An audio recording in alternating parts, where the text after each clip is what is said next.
Hey, what's up, everybody, and welcome back to another episode of Hops Geek News, a podcast that talks about comic books, movies, TV shows, and we always, typically, sometimes have a beer of the week. My name is Matt. Alongside me is Lauren. And if this is your first time joining the show, welcome aboard. I hope you stick around. Feel free to subscribe at Hops Geek News on any social media platform. Please give us a 5-star review if we deserve it. Drop a subscribe, follow, all that good stuff on the podcasting platforms by searching Hops Geek News. And then if you want to support the show, patreon.com/Hops Geek News. That everything that comes into the show, we put back into it as far as going to Comic Cons and beer for the show, comic books, things to talk about, all of that, stickers. We put everything back into the show, go straight into it because we love what we do and we will make a better product for everybody who may be listening. That said, we have a good episode today. We are going to be talking about The Mandalorian Season 3. And if you're new to the show, we always start with what we're drinking. We roll into some things that we messed up on the week previously. And then we go into what we've been reading or watching, followed up with some news before our main topic. So with that said, what am I drinking this week? In honor of Star Wars, I am drinking She Shot First from Bottle Logic Brewing. It is a tropical hazy IPA that comes from Bottle Logic Brewing out of Anaheim, California. It is a tropical ale with pineapple and passion fruit, coming in at 6.4%. It pairs well with a chicken sandwich as well. That's something I love about Bottle Logic because they always put it on there. And then it just looks nice, tasty, refreshing, good old. I love pineapple. That's my favorite flavor. So that's what I'm drinking. Lauren, what are you drinking? I'm drinking a beer you sent me, New Englander's Vacation Pale Ale. Yeah. So funny enough, we're both drinking beers that we sent each other that we drank on previous podcasts. Crazy. I love that one. That's a really good one. Trillium Brewing is one of my favorite spots. Yes. Delicious. And I have it in my Mando Grogu glass, which I've had since season 1, which I feel like is more relevant now than it's ever been. Ooh, yes. This is the way. That is true. This is the way of drinking beer. It's from glass to mouth. Absolutely. So like I said, we like to roll into what we're messed up on the week before. So Lauren, what did we mess up on the previous week? Or what are we fixing from the previous week? Because we don't always mess up. So some of them I said I was going to do, I think this was a few episodes back. I said I was going to do some research in Galaxy's Edge and find out if you could actually buy credits and use said credits in Batuu at Galaxy's Edge. So here is the deal. If you go to the droid store at Galaxy's Edge, and I've only done research at Batuu East, which is Walt Disney World. I haven't done it in Batuu West, which is Disneyland. Go to the droid store and you can buy a little thing, and I will post a little video or picture or something by the time this comes out to show you. It's a little metal thing and it looks like credits. All it is a gift card. The little metal thing costs $5. So you do have to pay $5. It's kind of like when you get a Visa credit card, you have to pay for the actual credit or gift card. Okay. Yes. And the minimum you could put on it is $100. So at first I was like, well, I don't need to do that. I buy my gift cards at Target and I save $5. It doesn't cost me $5. But I was like, you know what? Fuck it. I'm going to do it because we're going to, and I asked, a lot of the cast members didn't fully know. I go, can I only use it in Batuu? She's like, I'm not sure. So we left Batuu, which is the Galaxy's Edge area, went to a regular store on Main Street and it worked. So that's on the Main Street at Hollywood Studios, not at Magic Kingdom. So I'm assuming it's just a gift card that works everywhere. But I figured, over the course of time, I mean, if you're a pass holder, gift card is like cash. So, but I'm terrified of losing it though, because it is a little bit heavy. Is it? Oh man, I can't wait. Because it's like a little piece of metal, but I mean, it is kind of cool though, that essentially you can just have your credits scanned in Batuu and have them. It makes pay you for feel like stuff. you're actually in the universe. That's kind of dope. Yeah. So like, I didn't want to use it outside of Batuu, but I was, testing it to see if it worked. And I asked the cast member beforehand and she goes, I don't know. Let's see. And I had to like pull it out of this plastic thing and it comes with a card. Together. And then, she's like, oh, there's a barcode and she just scanned it. I think a lot of people just aren't aware of what it is. Never seen that advertised before, which is interesting. You would think that's something they advertise to kind of immerse you a little bit more, but yeah, I wouldn't be surprised if they do in like the Galactic Cruiser. But I asked, I forget where I was. I think I was in Tatooine Traders, which is the gift shop when you leave Star Tours, which is not in Galaxy's Edge. That's been there for years. And I asked, I go, where do you buy the Star Wars credits? And she kind of looked at me and then she goes, oh, well, there's two kind. You can buy ones that are literally just you're bringing it home as a souvenir.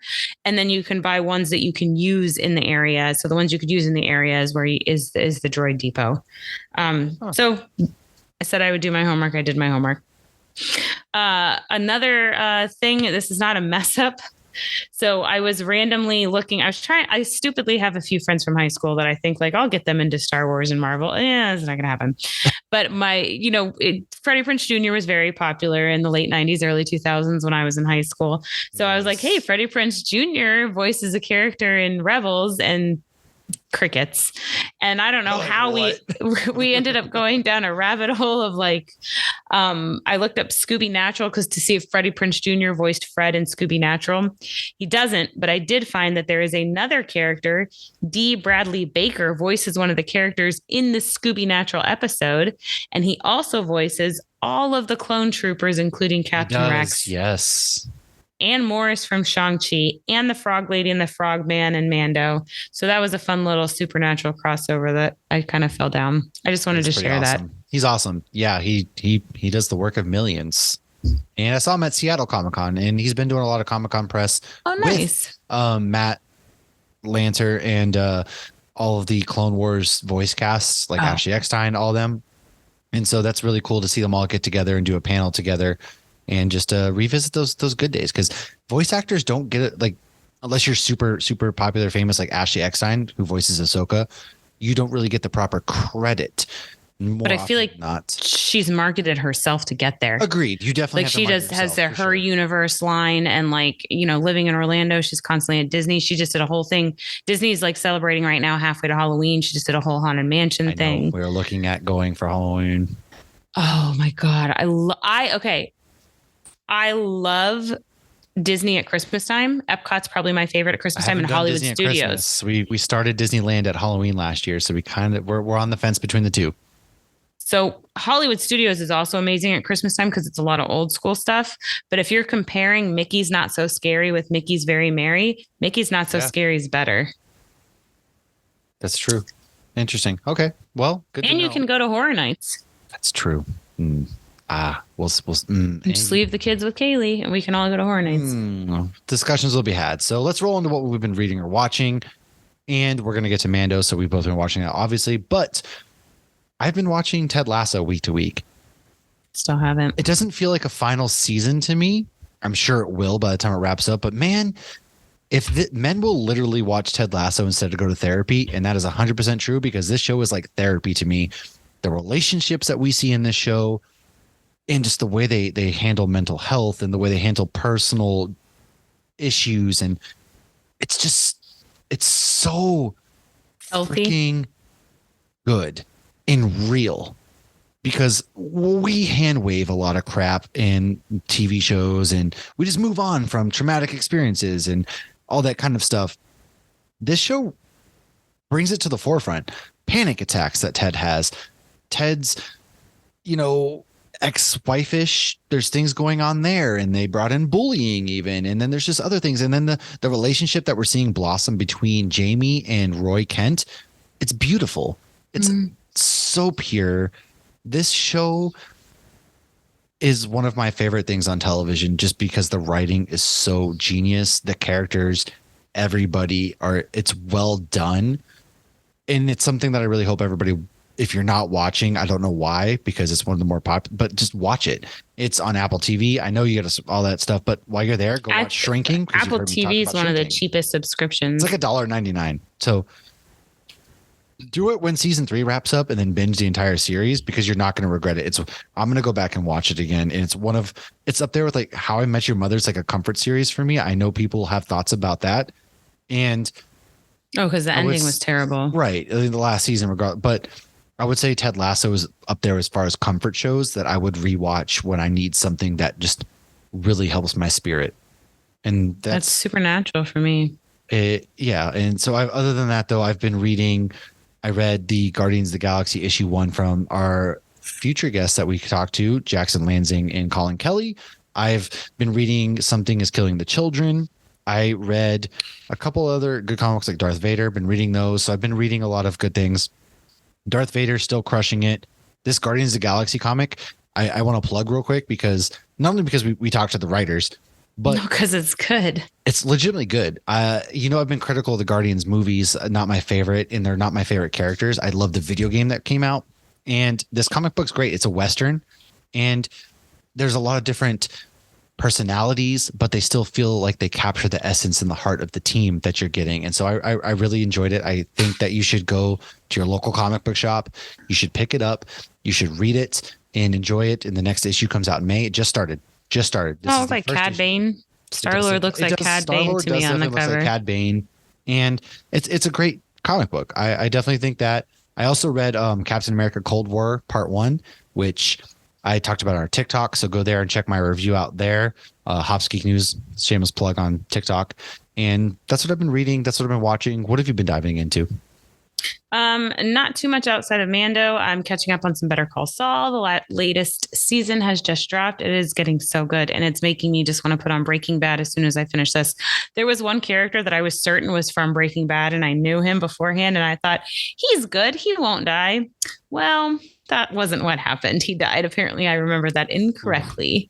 And I was really like, I really like this character. And I'm like, he's solid. It's like when you watch like the horror movies or whatever, and you're like, they can't kill this person. And it gives you like peace of mind. My peace of mind was shot to hell, pun intended. The only other thing I've watched this week is, so I spent the weekend in a hotel with a bunch of friends from high school, and we would put on random shit when we were going to bed, and we watched Golden Girls. Have you ever watched Golden Girls? I, honest to God, haven't really, no. We fell down a fucking rabbit hole. We had no idea this show was shot and filmed in Miami, and we all grew up in Fort Lauderdale. And then we started Googling their ages, which was a terrible idea. How old do you think the youngest Golden Girl is in the show? In the show? Yeah, during the show. Not now. Now they're all dead. In 39. The show, when they were filming. You think the youngest one was 39? I'm 39. You think the youngest Golden Girl was my I have no idea. I don't know. I don't know anything about the Golden Girls. That's why I picked it. I don't know. So Blanche was 47. And so I looked at my friend who's going to be 40 next month, and I'm like, she's only 6 years older than you. And she goes, wow, that was really mean. And I got to say, man, they are all about the sex in Golden Girls. At 47, ma'am, you're going to pull a hip. 47's not that old. I thought the Golden Girls was all about singing and dancing. I thought that they were old. And I do remember when Sex and the City came back, somebody being like, oh, they're the same age as Talk Sex to me and the like City 10 characters. years I'm like, when I'm calling 47 right now like old, but it's really not, because like, yeah, and let's clarify, I'm 8 years older than Matt. So him saying 10 years older is only 2 years older than me. But what I'm saying is like, but that was even fun. Now people, the view on age is different, right? Because when we were younger, when you look at somebody who's 40 years old, you're like, whoa, wolf. Time hasn't been good to them. But now you're looking at these people who are 40. And it's like 40 is the new 30, man. Everybody looks young. You're still doing things. You're hopefully fit in some cases, or maybe just have Rich 50 is the new 37 lemon. Yeah. That's from 30 Rock. Like we're all looking for rich middle. I think it was the hair. Oh, and they all wore shoulder pads. Yeah, it was the outfits, that and like skincare routines were a thing, and everybody's kind of going healthier now too. And maybe that's what it is. Cigarettes were a thing, and smoking ages you substantially. It does. They did have a lot of factors. When you just look at people, so. We also had on Ace Ventura one morning when we were all just like drinking in the hotel room and getting ready. And like that movie did not age well at all. We had that discussion, obviously, about American Pie today. So, yeah, we know those didn't age well, but guess what? I love them. Laces out. I still will defend them to a degree. I think the thing that didn't age, or the thing that aged the worst in Ace Ventura, is the Dolphins being in the Super Bowl. Yeah. This beer is really good, by the way. I'm really so is this one. This beer is very juicy. It's got a lot of flavor. So I'm really enjoying She Shot First, Bottle Logic Brewing again, Anaheim, California. Man, when the mission went to hell, Eve didn't take chances. Good beer. Just throwing it out there. Anyways, continue. What did you I think I'm done. That was it. All right. Well, let's roll into some news. We got some news to go through. Starting with Louis Leterrier is set to direct Fast and Furious 11 because family. That is honestly expected to be the last film in the franchise. Family's forever. You're never going to end this. And there was a new trailer for this film that came out this week. It looks absolutely insanely ridiculous. Bonkers. Do you really think it's the last one? Oh, yeah. For at least 5 years until they reboot the franchise. Okay. At least for 5 years. Okay. Yeah. But you have Jason Momoa dropping a bomb on the Vatican. The whole trailer is Jason Momoa with his arms open in this like biker leather jacket. And then, of course, they talk about family 6 times.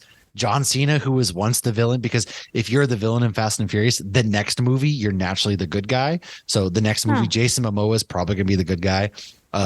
Brie Larson's apparently in this movie, which I don't even know if Brie Larson remembers being in this movie because I don't see her at all in the trailers. But I think I actually saw her. What is it? Charlize Theron in it too? Charlize Theron is still in the movie. She's still the bad guy. She's been the bad guy for a while. I don't know what we're building to, but I don't care because my butt is in seat day one. Day one, I am in seat, loving life as I'm watching the Fast and Furious franchise on the big screen, IMAX yet again. I'm going all out. I'm gonna whip my Chevy Traverse right up there to that movie theater, rev that engine, and sit my ass in the seat, and I'm going to be there. Anyways, moving on. Scarlet Scarab, who was originally debuted in Marvel's Moon Knight. Well, guess what? She's going to be the first original MCU superhero that will debut in comic books. She was based on 2 different comic book characters. Future guest David Pepose is going to be writing her in this short issue. So definitely check that out. Can't wait to talk about Loved her in the show a little bit. Yeah. With him. And we kind of talked about her when we talked with the assistant to the director of Moon Knight. And that's an episode you got to check out for sure. So if you want to go deeper, go ahead and go to comicbookreporter.com, I think is what it is. Or just, you know what? She was based on 2 other comic book characters. So they kind of created their own character from these other ones. So I had found an article deep diving that and what they took from those other characters with Moon Knight's love interest and this and that. And there is a character called Scarlet Scarab in the comics, but this was still a creation of MCU's. Yes. Go check out David Pepose's Twitter, and that's where you can find more information on this. So I will link that as well. HBO Max has announced one of the more boneheaded decisions that I've seen in a while from a company. Like, they're running a clinic on how to not run companies. This is the dumbest shit ever. They're dropping HBO. It will now just be Max. And on May 23rd, this will roll out. When this was announced, their stock fell like 6% or something. I don't understand. I don't truly. I don't get it either. Do they just think like the next generation is going to be like, it's to the max? I mean, what is HBO? Home box office or something? HBO Max is literally like the words, the letters HBO is one of the most marketable, well-known. Right. But it means like home box office, right? Like, I feel like that's still relevant. Yeah. It's not like it's like a VHS or something. Why are you fixing something that is not broken? It doesn't make sense. And it just comes to how out of touch these corporate heads are. I don't get it. Yeah. Somebody gets a good idea and then they're just stupid. It's dumb. No, it's just dumb. So this idea is dumb. I don't understand it. HBO Max is something that like, there's a lot of good stuff on there, but they self-sabotage, man. I don't know. The only thing I could think that because like as a kid growing up, like HBO was the movies. Like before the movies, you could rent them at Blockbuster. They were on HBO or something like that. All right. Well, yeah. After 10 years, naked girls rollerblading, and if you were at a friend's house and they had the box, you could catch a freeze frame here and there. Wow, that was a different. Oh yeah, I was watching. This was the 90s. There's a lot of rollerblading. 90s, man. But I do understand as far as box office, okay, they do a lot of TV shows now, but still, I feel like they're some of the biggest TV shows that have ever been made. Succession, yeah, so Game of Thrones. Sopranos, Sex in the City. Yeah. They're one of the most well-known. I don't get it. It's funny. It's like every time I hear the I always think of a different song than the show I'm about to watch. Like all of a sudden I hear, woke up this morning. Everybody knows. But I don't think that they need, obviously it's not home box office if you're watching TV shows, but I feel like the acronym is not embedded in the movie industry. And so they don't need to rebrand. This is dumb. It's dumb. I don't know why we can talk about it. We've made it clear how we feel. Off our soapbox, moving on, Ted Lasso's Juno Temple, who plays Kile, She has landed a lead role in Venom 3, the movie that nobody asked for, but we're getting anyways, which reminds me. Because we all still saw the second one. May 23rd, we are getting the Spider-Man films are all Tobey Maguire, Andrew Garfield. Everybody's coming to Disney Plus on May 23rd. So there's some of them were already on there. So as of right now, Tobey's Spider-Man, all three are already out. And Andrew Garfield's Amazing Spider-Man is out too. Spider-Man Homecoming comes out May 12th. And then Venom is May 12th. I didn't get the news, but there it is. No, that's fine. We still do not have Garfield 2 Far From Home or No Way Home, but we're hoping they're not far behind. I'm sure there's contracts still with stars and whatnot. For a second, I was like, Garfield 2? What does that have to do with Spider-Man? They both like lasagna. I was very confused. I was like, what are you talking about, Garfield? No, I know what you mean now. Andrew Garfield. He doesn't like Mondays. That's true. So yes, blessed be, we're getting those movies on Disney Plus. For better, for worse, with Venom, we're getting a third one. And, there's somebody's guilty pleasure, like one of our former guests. I love him dearly, but good sir. Anyways, we all have those things. I love Batman v Superman. I can't talk. Moving on. They are going, speaking of things that HBO Max continuously doesn't make sense. Harry Potter. They're going to be rebooting it into a television series that follows the books. Why are we rebooting something that doesn't need rebooting already? I think there's so much story. Don't they follow the books? I mean, I only read the first book and it followed the first movie to a fucking T. They change. Outside of the dragon eggs, it was pretty consistent. They change a lot, especially in the third one. But however, there's so much lore behind Harry Potter that you don't need to reboot the series. I don't get it at all. And it's too soon to reboot. I mean, J.K. Rowling sucks so bad. So it sucks because I want to love Harry Potter, but I also feel bad liking the IP because J.K. Rowling. I feel like every Potter, not every Potterhead, but a lot of Potterheads feel that way. I fortunately don't like Harry Potter, so I'm fine. It doesn't make sense to do. There's so much that they could do with Harry Potter, the franchise, that rebooting it doesn't make sense in this context. And something that I'm actually excited for, we are getting a Godzilla versus Kong March 15th, 2024. It's not versus Godzilla and Kong.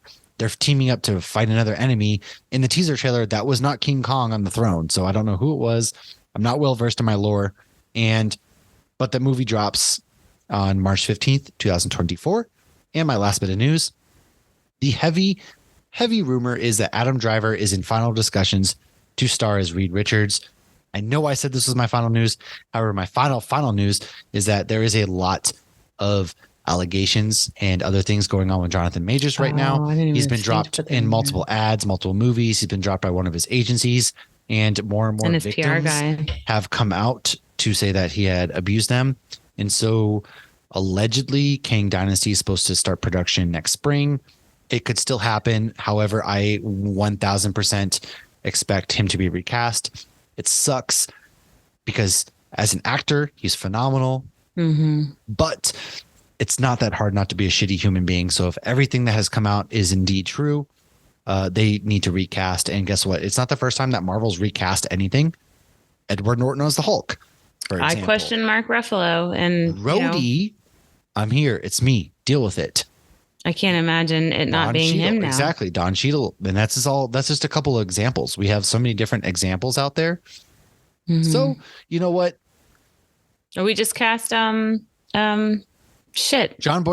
Just cast John Boyega as the new King. Harrison Ford's joining the MCU. Yes, Harrison Ford is now William Ross, General Ross. And so it's not the first time. It's not the last time. People do all the time. How many different iterations of Batman are there, for example, right?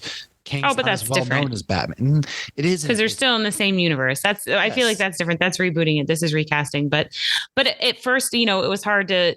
That first 5 minutes of Ruffalo as Hulk or of Don Cheadle as War Machine was like, and then you fell right into it. And as long as they recast it appropriately, it'll be good. But yeah, it is shitty because I freaking love this guy as King. I loved him. He could act his ass off. It just sucks that allegedly, this is all allegedly, of course, right? That he just has some things going on behind the scenes. We'll leave it at that because again, allegedly nothing. He has a court case in May. More things will come out, and at that time, we'll leave it at that. So right, and many times things have been accused that came out to not be true.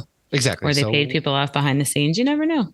Yeah. What news do you have, though? Do we have anything? I hope it's all bullshit. Do we have any? So good as king. First Ezra. Also, Ezra still has a job marketing them as the Flash pretty hard, which nothing makes sense. I did see Jonathan Majors was dropped from the posters. Yes. Yeah. Well, and people are saying, are they going to recast? I don't think they should recast Loki. Like that's that's a lot of people worked on that, but I understand not letting him do future, cut your losses where you can. At this point, Loki's already pretty all filmed and everything. Yeah, exactly. So if it's already filmed, move on. Yeah. Gosh damn it. What's his face from Comics Explained had a really good theory on how he could fix all that and have like the King dynasty, like that end credit scene, like have it all destroyed, and follow him and check out his theory. It was actually really good, or of how they could move forward. So Disney has a new racing video game called Disney Speedstorm, and it has some park Easter eggs like Figment racing through imagination. Oh. So I saw this on Star Wars News. I did not see this on Disney Plus or anything else, but they are saying Mando season 4 should start filming in October. What Mando season 4 will entail and who will be part of it, I have no idea. I can only have hopes, dreams, and wishes. There is a documentary coming out in June this year about Kevin Smith's Chasing Amy called Chasing Amy. It's a film by Sav Rogers, and it will premiere at the Tribeca Film Festival. I'm very much so looking forward to this because I really like this movie, and I know that it's very controversial, and they even describe it as Kevin Smith's most controversial movie. I thought it was a little bit ahead of its time, and then it came out as being controversial. So right, I'm looking forward to seeing that. Me too. A former guest of ours, Tommy Stella, he has a comic book out called The Days. And if you go to his Instagram, you can actually get a link to a free PDF. And I highly suggest following him. He was recently at the Star Wars convention, and he was giving out his comic there and posting a lot of fun content and everything. Yep. There is a Big Bang Theory spinoff in the works at HBO Max. I will not say we Max. Don't need it. We do not need it. Big Bang was one of those I watched sporadically, never consistently. God, and I enjoyed the ones I watched, but it was never something I got into. But can you even do that with shows anymore if you only like I don't have TV where I just turn it on? That's how we ended up watching Golden Girls this weekend, because we didn't have a Fire Stick and it wasn't a smart. Like Lexi turned the TV on and she was like ready to log into something. God, how they didn't have that. They had cable, right? And that's how we ended up watching Golden Girls and Ace Ventura. It's fair. So there is a new Muppets coming to Disney Plus. It's going to be an original coming out May 10th called The Muppets Mayhem, and Kevin Smith will actually be in it. So we have 2 Kevin Smith news today. Carl Urban posted a picture with Jeffrey Dean Morgan, also known as John Winchester or Negan, to announce that The Boys season 4 has wrapped, but there is still no release date. And our last piece of news is Star Trek Picard finale will release in theaters and on IMAX screens. That's exciting. And that's all I got. Right on. Well, let's go in just a second. We will be back in a moment. We're going to talk about The Mandalorian Season 3 as it has just wrapped up. So stick around, folks. Grab your Beskar armor, and we'll see you in a second. Welcome back, everybody. Like I said, we're talking about Mandalorian Season 3 just wrapped up. And, we had waited a while. This was Season 3. A lot of things happened. We're retaking Mandalore, if you will. The season kind of started out with a villain of the week, almost like we were used to. However, it quickly shifted when we met back up with Bo-Katan. And the theme of the season was the Mandalorian. I don't want to say Darksaber. It's not. It's not the race. I feel like it was redemption. It was about Mandalore redemption. It was about the people of Mandalore rediscovering themselves, and retaking their homeworld, because they're a proud race of people, if you will. Race. I don't really know ethnicity. That's because it's their world. Yeah, it's their world. I mean, they're Mandalorians, people. Like we're Earthlings, but then at one point they're like, calling Din, because you can't really. It's funny hearing him still be called Mando and everything, because it's like there's fucking all these Mandalorians and still calling him Mando. But it would be like us having somebody from Mars, I guess, grow up on Earth. That's true. So they're a proud people, and it's all about retaking Mandalore from the Empire's ashes, because the Empire wiped them off the face of their planet. And Bo, the rightful heir, or not necessarily, but like that's finding out the rightful heir of Mandalore and going from there. So it was overall spoilers ahead. I initially, when we talked about it last, I was very on the fence. There was something missing for me that I couldn't quite place what it was. However, the last 2 episodes for me personally, it actually became clear. And at the end, I came out really enjoying how the season wrapped up. They finished pretty strong, in my opinion. And I thought they did a really great job. And those are my initial raw thoughts, that they did a great job. So what is your initial reactions from the season? I honestly love this entire season. My literal only complaint was at the very end in the last scene, because I've heard Mandalorians are allowed to take their helmets off in front of their family. Maybe because I love Pedro Pascal, I wanted him to take his helmet off at that very end scene and just watch. We didn't. And I do wonder if they didn't because they didn't think that it made sense, or if they didn't because Pedro Pascal was filming The Last of Us and couldn't be there. He was in the armor. I heard he was. He reports are because there were times where it looked like, because I know there's like 3 different people, which makes sense, especially with stunt doubles and everything. But there were scenes where I was like, Pedro Pascal's not that short. Yeah, maybe it's in my head. I think in the finale it was him but he should have taken his helmet off there. And been like enjoying he should have been enjoying the Michael Jordan wine or whatever it is. No, because if you remember, his whole thing was about redemption for his view on their religion, right? And his view was that they don't remove their helmets ever. But if you're allowed, I thought you were allowed to in front of family. I mean, he has to remove it to eat. Yeah, but if he's around nobody or shower, but being in front of just now, it's legally his son because he adopted Grogu. That was another thing that was like this whole season, they were calling him his son. And then the armor's like, he's not actually your son. He's still a foundling. And I'm like, hold on a second. No, that completely makes sense. Because if you think about it in the context of like, let's say a foster parent's still going to look at that child and refer to them as their son or their daughter. They're attached to them like it's their own child. Yeah. But there still is a legal process to go through. In the Star Wars world, apparently the legal process is just the armorer saying, okay. It's true. And yeah, I mean, they filed adoption paperwork. So there you go. And the armorer stamped it with her approval. She was like, okay, that's fair. But yeah, the whole, when Boca's like, my dad did the same thing. That was cute. It was a journey of redemption though, overall, and coming together, which the Mandalorian people did in the end. And it was very interesting because Bo became the rightful heir. And then we have these factions of Mandalore. And it turns out I owe the armorer an apology. There were no spies. I thought she was kind of sus. I thought the natives might have been spies. I thought the natives too. I was like, okay, then maybe the natives, right? They just nobody was a spy. I think it refers to a religious aspect about Moses and leading the people through the desert. I'm not very well versed in this. So somebody smarter than me, please correct us. I just figured the spies were the separatists, or not the separatists, were just the upcoming First Order in general. The 12 something with Moses, to my knowledge. I will have to better talk about that when I can read up on it more, because I don't fully understand it personally. I'm the 12 tribes of Israel. Yes, that's what it is. Judah, Issachar, Zebulun, was it Ben, Naphtali, Gad, and Asher? That's what I've been hearing. Yes, that is what I've been hearing about the 12 tribes, and it's because it makes sense because the Mandalorians are a lost people, just like the Jewish people, Moses, right? And they're looking for their leader to find their way to the quote unquote promised land, which they retake Moses.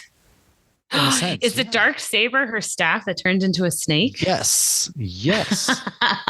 And but I have the dark side are the Egyptians. Sure, I do have a couple theories though. So in Episode 7, we see Moff Gideon's return, right? Moff Gideon's back and he's badder than ever. And it starts out with, it turns out he is communicating with that, I forget her name all the time. She's scary. Coruscant. Yes. And she's the spy for the one that tricked the poor Dr. Pershing. Yes. And so she's communicating with Moff Gideon, who goes to the Shadow Council, and they're talking about Thrawn. And we see Brendel Hux, who is the father to General Hux in the First Order, who is played by Domhnall Gleeson's actual brother in real life, which is amazing. I love that. And They're getting the empire back to the gang's getting back together, if you will. My theory, though, is that Thrawn is this smart, mysterious human, or not human. Chiss is his race, but he's this mysterious, very knowledgeable, very visceral, very cunning. Well, he does like fine art. Yeah. In my own headcanon is that this council actually fractures.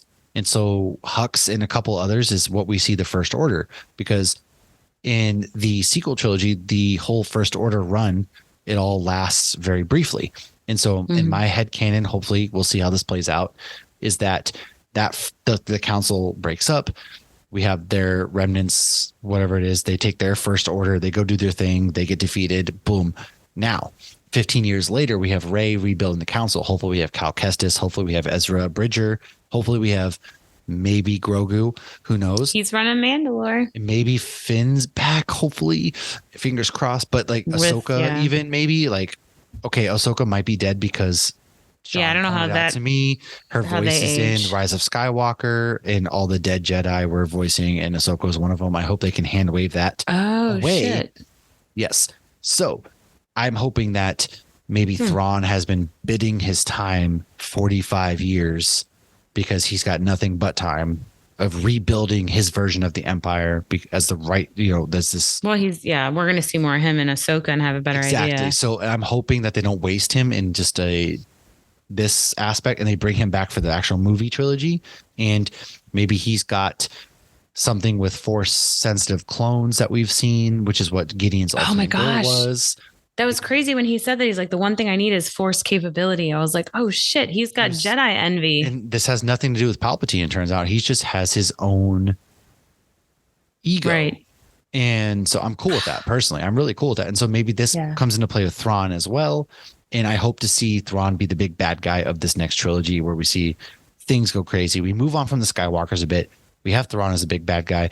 All those that council and Gideon could still come back. We don't know if that was Gideon who died or if that was a clone who died. But yes, it turns out I'm cloning himself. So I've been catching up on Better Call Saul too. So I've gotten a lot of Giancarlo Esposito this week, and I'm just tired of like Gideon's dead. No, he's back. Oh, he's gone. No, he's back. Guess who's back? Give me somebody new Gideon's back as a bad guy. But his death both times, it didn't feel.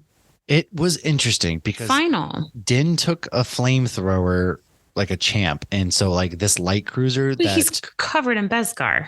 That's what I'm saying is Axe Woves crashed. Like I'm really glad that they didn't kill Axe because I thought for sure they were going to do the trope where he crashes the. I did too, and when he flew it at the end, I was like, "You're right." Like you get the Jurassic Park lady. Yes. Laura Dern. Yeah, yes. I didn't want that. I was like, oh, that for sure, but they didn't. They didn't do that, which I'm glad, and so I am happy, but I'm like, oh, he's going out as a martyr because part of me was like, is he a spy? Because he's kind of a dick. Yeah. But he couldn't be a spy because if he was a spy, he wouldn't be acting like a dick. No, he just is a proud Mandalorian. There's nothing wrong with that. They all are. I mean, they even hear it in, was it Kanan says it in Rebels? What's with you, Mandalorian? Exactly. I do think that they suffer because things happen very fast. I think that if this was a 12 episode series, each season was 12 episodes, I think you would get things more fleshed out, like the two different factions of Mandalorians and things like that. So I think if they've actually had more episodes, things would make a lot more sense and feel more complete. Because I think that at the end of the day, that's what bothers me is things happen so fast and unexplained, and it suffers from not enough. But we're getting more seasons with Mando than we are with Andor. We are. Well, and that's now, it's like, I hope we did not close the story on Mando and Grogu. We didn't. But a lot of people are theorizing that they're done and that the Mandalorian season 4 will be about the other Mandalorians. No, I will tell you. I don't want that. No. They're not going to just disappear Grogu like that. No, I'm sorry. I think what's going to happen is they're going to age him up a little bit as some time has passed, because at the end he was like, hey, I will under the table go hunt Imperial remnants for the New Republic. Yeah. And so I think we're going to pick up. That's where we're going to pick up. And I think we're honestly going to get a spinoff show of Bo-Katan and crew rebuilding Mandalore. I have a feeling that's what's coming. One of my biggest issues with all this is like, okay, you need more force sensitive people that go to the light side, right? But you don't let the Jedi reproduce. you don't see the problem there. Well, I think that's in this new. I think that's going to change. I do. I think that they're going to see the error of their ways. Like Luke alluded to that. Like the Jedi were very stupid, and so he wanted to change them shit. And I think that's one of the things. But he didn't do a very good job. I'm not getting. Oh, he didn't even have any kids. At least Leia had a kid. I'm not getting into this because in the Legends he was married and all. I'm not getting into this. Oh, so that canon's ruined. So I am still enjoying Aftermath. I'm not quite done, but I'm more than halfway done. I will say though, I hope they age Grogu up because I'm kind of tired of him being this like speechless baby. I hope they age him up a little bit to be able to be more pretty interactive. Badass in this episode. Oh, he is. One of the things I loved is he was using the Force to fight him and Mando the way they fought together. I think that was great. Mm.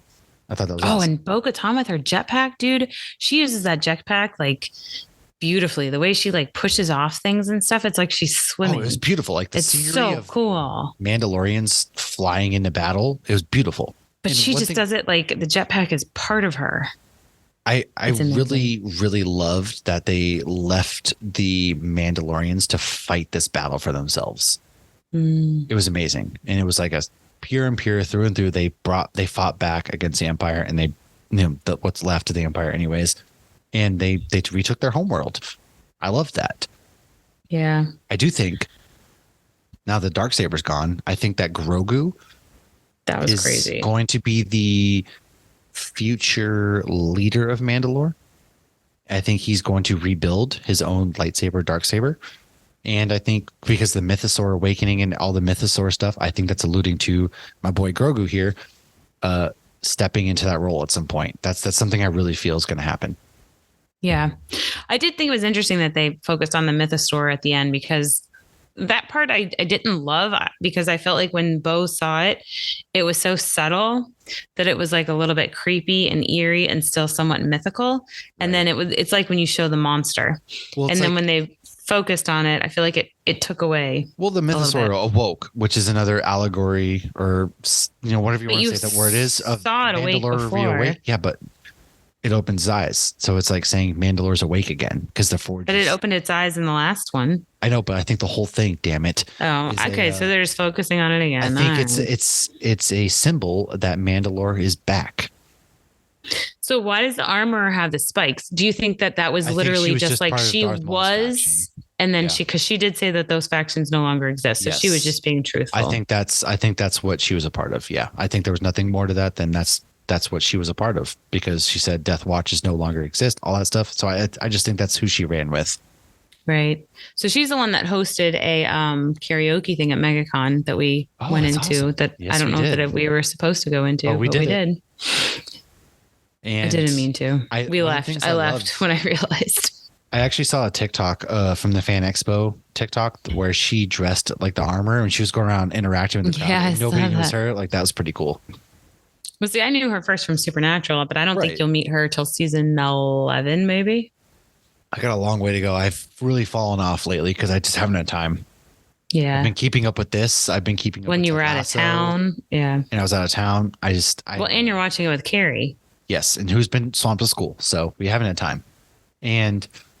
But no, I think overall there was a lot to like about the season. I thought that they ended it very strongly and it made sense. Now, I really can't wait for season 4 because I think we are going to get Mando and Grogu hunting down. I mean, it was cool seeing IG-11 became the Marshal. They rebuilt him. Now he's the Marshal of Navarro. That cool.